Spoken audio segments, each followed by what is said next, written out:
Pourquoi restez-vous là, regardez vers le ciel? C'est le message entendu par les apôtres. Dans son récit de l'ascension, Luc situe le départ du Maître après une ultime promesse, celle du don du Saint-Esprit, qui fera des apôtres les témoins du Christ.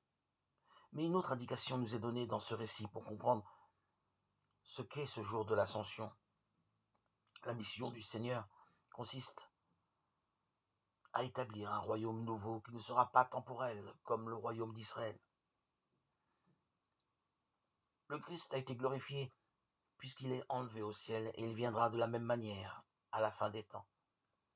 L'évangile de Marc souligne davantage l'envoi des apôtres en mission dans son récit de l'ascension.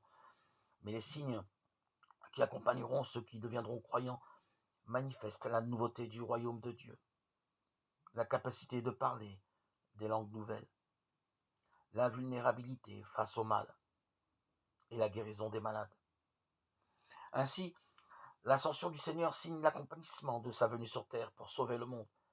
Le Christ, qui s'est abaissé jusqu'à mourir sur la croix, est élevé à la droite du Père et il ouvre par là le chemin de la vie éternelle pour tous ses disciples. C'est la raison pour laquelle ceux-ci sont envoyés en mission pour que tous les hommes soient sauvés. L'apôtre Paul a connu le prix de l'engagement missionnaire puisque c'est de sa prison qu'il écrit aux Éphésiens. Prenant part à la mission du Christ, il a communié à ses souffrances. En raison de la seule espérance, celle d'être glorifié par le Christ, chaque chrétien doit se conduire selon sa vocation et vivre la charité fraternelle dans l'humilité, la douceur, la patience. Combien il nous est vital et un besoin impérieux de recevoir l'Esprit Saint pour mettre nos pas dans ceux du Christ et participer à sa mission.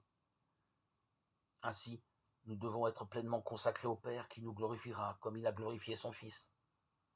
Alors nous entrerons dans le royaume et nous pourrons chanter avec le psalmiste. Acclamez Dieu par vos cris de joie, car le Seigneur est le Très-Haut, le Redoutable, le grand roi sur toute la terre.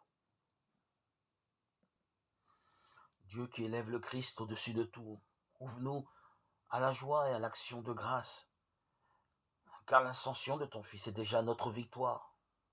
Nous sommes les membres de son corps et il nous a précédés dans la gloire auprès de toi. Et c'est là que nous vivons en espérance.